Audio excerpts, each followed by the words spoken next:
Sure. What do you mean by men and women, and why is it just?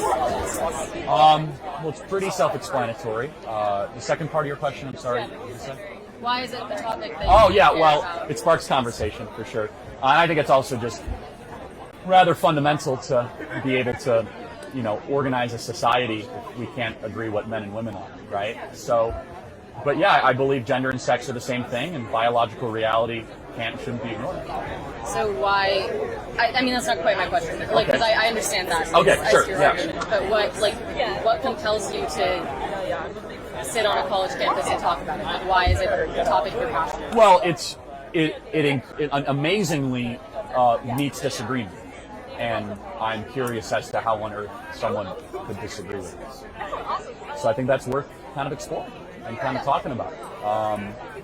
And I also think it's kind of insane to believe that men can become women and women can become men. I see. Like, I understand that that's your stance, and Yes. I disagree with it, and I don't think that there's. I don't think. So that you're either asking of like us what are drives me to come here and talk about it? Because I don't think I'm going to change your mind, and I don't think you're going to change mine. So Yeah, no, and but part of it is like, if we're not, maybe you'll make a point I won't think of, probably not, but maybe you will, right? Because I do this a lot. Maybe I'll make a point you'll think of.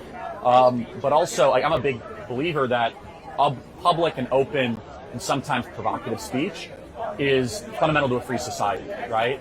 It pushes boundaries, it gets people out of their comfort zone, it makes you live in a less totalitarian moment, at least in that instant, right? So I just think it's really healthy. I think it makes you more human, right? Yeah. And maybe you're like, oh, like, that's really stupid, you just keep walking. Well, fine, whatever, I don't care. Well, I guess, right? okay, so because I feel like there's not a lot that I could say that you haven't heard.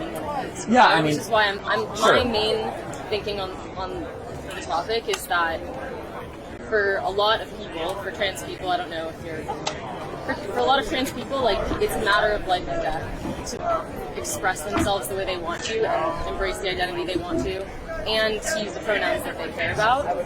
And what is it to you to not respect it? Yeah, Like, so why do you? there's two separate issues. We could go on endlessly, and it probably wouldn't get anywhere where I would be like my own personal opinions on that. Right. But the more important question is, how does society react to it, right? That's the more important question. So I'm not going to convince trans people they're not what they say they are. Like, that's a waste of time. The question is, should we change bathrooms, like college sports?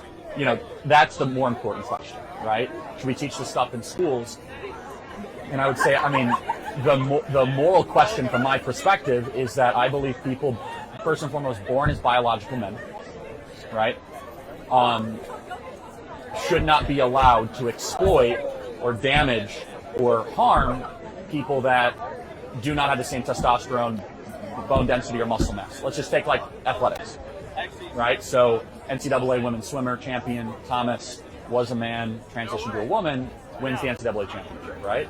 So that's a moral question where I say, okay, you can think whatever you want, but you should have to compete in your own your chromosome should dictate what athletic competition you're in, right?